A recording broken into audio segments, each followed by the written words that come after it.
जैसा कि नाम है, आप तक पहुंचाएंगे सही और सटीक खबर। जनता की सुननी है और सरकार को सुनानी है। ये है आई ऑफ ट्रुथ। नमस्कार दोस्तों, आप देख रहे हैं आई ऑफ ट्रुथ और मैं हूं आपके साथ अनुज जैन रहोदगी। लंबे समय से चर्चा चल रही है कि कांग्रेस के अंदर और बाहर लगातार जो कांग्रेस के अपने कद्दावर नेता हैं, अपने पुराने अनुभवी नेता हैं और जो कांग्रेस छोड़ चुके हैं, एक बात बहुत कॉमनली करते हैं और चर्चा चलती है कि कांग्रेस में अब डर का माहौल नहीं रहा है। कौन जो आला कमान है कांग्रेस के, जो नेता ऊपर टॉप पर बैठे हैं, उनका डर जो है नीचे लेवल के जो नेता हैं उन पर खत्म होता जा रहा है। और उसके नीचे बड़ी वजह यही है कि कांग्रेस के अंदर ही अंदर जो आपस में खींचातानी मची हुई है और जो भी कांग्रेस से निकल कर बाहर आता है वो साफ कहता है कि किसी को कुछ पता नहीं है कि कांग्रेस में क्या होने वाला है। कोई वहां पे निर्णय लेने वाला नहीं है, कांग्रेस में क्या चल रहा है किसी को कोई मतलब नहीं है। और अलग अलग ग्रुप बने हुए हैं, राहुल गांधी का अलग ग्रुप है, मल्लिकार्जुन का अलग ग्रुप है, प्रियंका गांधी का अलग ग्रुप है। इसके चलते कांग्रेस पूरी तरह से बिखर गई है और इसी बिखराव के कारण कांग्रेस में अनुशासन खत्म हो रहा है, डर खत्म हो रहा है। और इसका सीधा जीता जागता उदाहरण हमको इस बार राज्यसभा के इलेक्शन में देखने को मिला। जी हाँ, कांग्रेस के 3 विधायक, जिसमें मनोहर थे, सुरेंद्र कुशवाहा थे, मनोज विश्वास थे, उन्होंने वोट नहीं दिया महागठबंधन के एडी सिंह को। और उसका परिणाम सबके सामने आया कि हार का सामना करना पड़ा महागठबंधन के।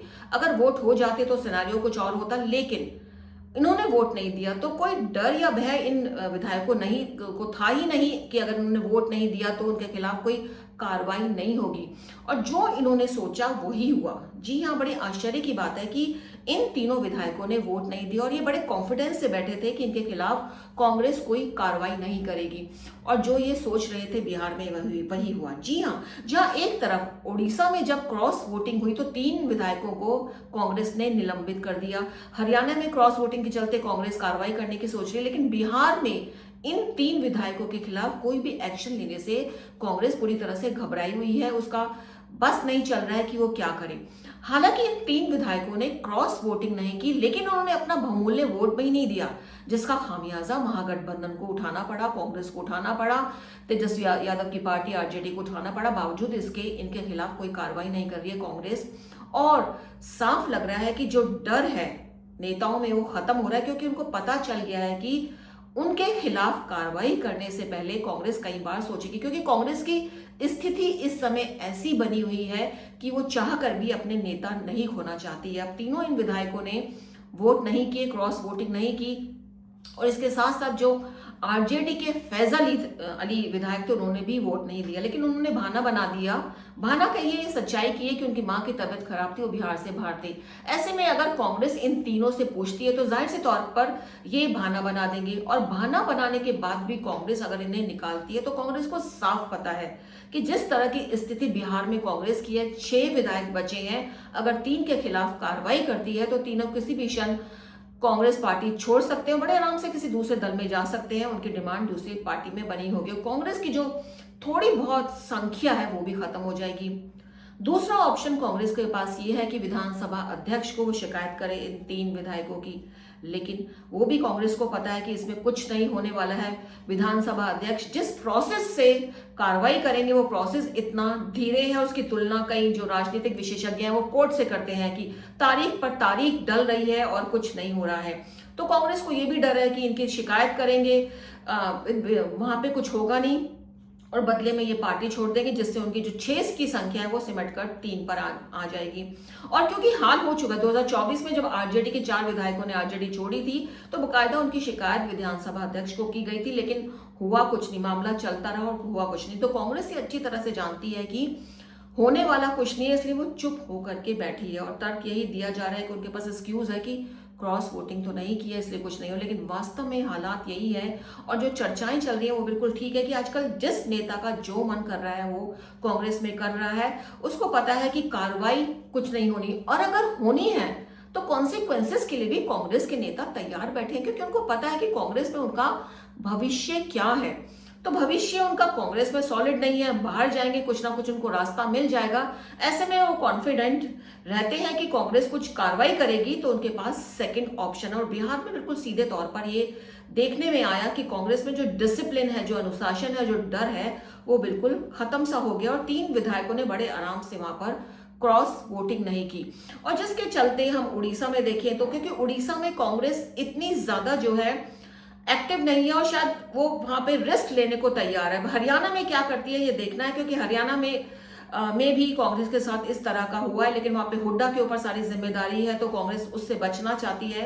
हुड्डा जो करेंगे वो करेंगे, लेकिन बिहार में क्योंकि राहुल गांधी ने इतने दौरे किए, उसके बावजूद 6 विधायक आए और उसमें से अब वो 3 विधायक नहीं खोना चाहती। और सबसे बड़ी बात है कि 3 विधायक अगर चले जाते हैं तो उसका देखा देखी उसके साथी जो 3 विधायक हैं उनको भी पार्टी में अपना भविष्य बिल्कुल खत्म सा लगेगा और हो सकता है वो भी पार्टी छोड़ दें। और ऐसे में कांग्रेस की जो बिहार में उपस्थिति है वो बिल्कुल हाशिए पे चली जाएगी, जीरो पर चली जाएगी। तो बहुत सोच समझकर कांग्रेस यहाँ पर इन विधायकों पर कार्रवाई करने से बच रही है।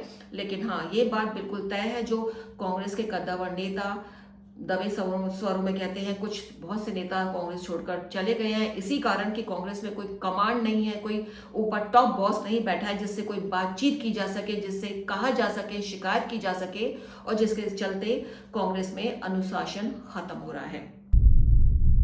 बिहार के बाद अगर हम की ओर रुख करें तो एक खबर आजकल बहुत चर्चा का विषय बना हुई है वहां पर आजकल समाजवादी पार्टी ने जगह जगह पोस्टर लगाए हुए हैं, मैं हूं अवसरवादी। अब आम आदमी की जो समझ में है वो तो नहीं आएगा कि इसका मतलब क्या है, लेकिन हाँ, इसके पीछे बहुत गहरा मकसद है। और समाजवादी पार्टी के जो मुखिया अखिलेश यादव कोई ऐसा मौका नहीं छोड़ना चाहते हैं जहां पर वो योगी सरकार पर अटैक ना करे, उनके वोट बैंक जो वोटर्स हैं उसको छीनने की कोशिश ना करें। इस बार निशाना ब्राह्मण वोटर्स पर है।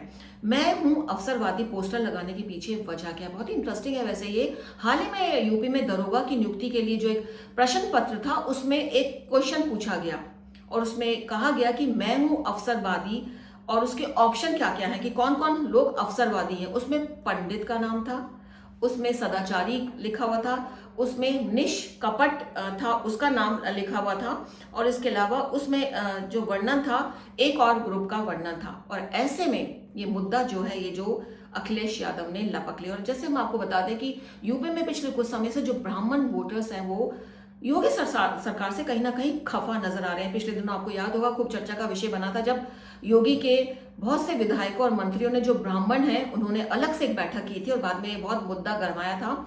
हालांकि योगी ने बाद में इसको रफा दफा कर दिया था बातचीत के जरिए, लेकिन अखिलेश पूरी तरह से ब्राह्मण वोटर्स को तोड़ना चाह रहे हैं और इनको एक मौका मिल गया है। जब एक प्रश्न पत्र में ये पूछा गया कि कौन है अवसरवादी और बाकायदा पंडित उसमें ऑप्शन के तौर पर दिया गया है, तो इसको उछाल लिया है समाजवादी पार्टी ने और पोस्टर्स लगा दिए हैं बकायदा, मैं हूं अवसरवादी। और जिसको समझ में आ रहा है उसको समझ में आ रहा है कि ये कमेंट किया जा रहा है और योगी सरकार को कहा जा रहा है और ब्राह्मणों को कहा जा रहा है कि ये सरकार आपको क्या समझती है। और पिछले दिन एक जो मूवी आई थी जिसका टाइटल पंडित के नाम से ही था, उस पर भी काफी हंगामा हुआ था और उस पर भी योगी सरकार ने बाद में एक्शन लिया था।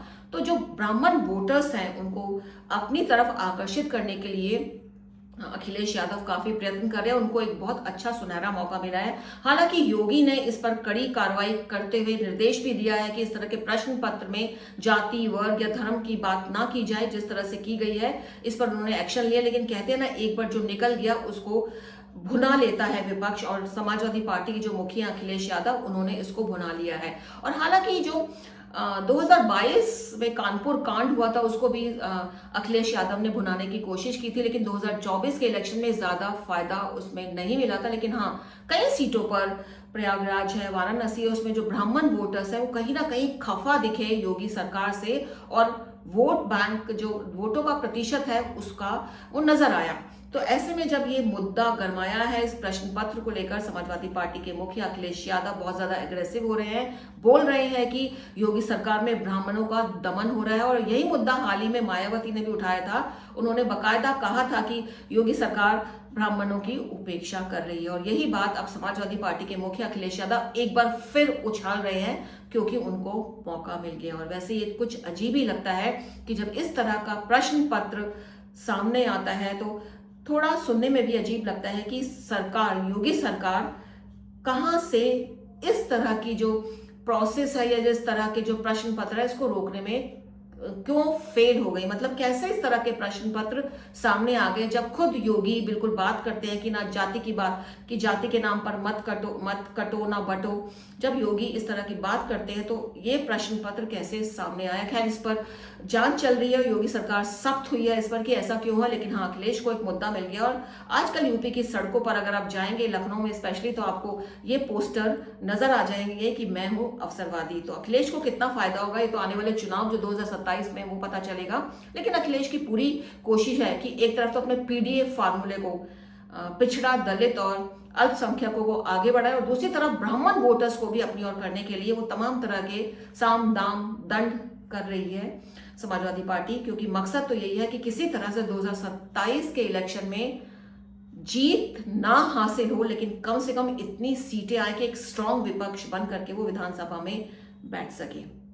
दोस्तों, उम्मीद है हमारे प्रोग्राम जो हम आप तक पहुंचाते हैं आपको पसंद आते होंगे। कोशिश रहती है आप तक लेटेस्ट जो न्यूज़ है, जो चर्चा में चल रही है, उनका विश्लेषण करें, उनका एनालिसिस करके आप तक पहुंचाएं। तो अगर आपको इन प्रोग्राम्स के बारे में कुछ कहना होता है तो ज़रूर अपनी राय हमारे कमेंट बॉक्स में दीजिए। इससे हमको मोटिवेशन मिलता है और हम इस तरह के टॉपिक्स और आपके सामने आगे लाते रहेंगे। तो देखते रहिए, बने रहिए हमारे साथ आई ऑफ ट्रुथ के साथ। हमारे चैनल आई ऑफ ट्रुथ को सब्सक्राइब कीजिए यूट्यूब पर, इसे फॉलो कीजिए फेसबुक पर, इंस्टाग्राम पर, ट्विटर पर और कू पर। हमारे चैनल के बारे में फीडबैक देने के लिए हमें मेल कीजिए ioftruth.6@gmail.com पर।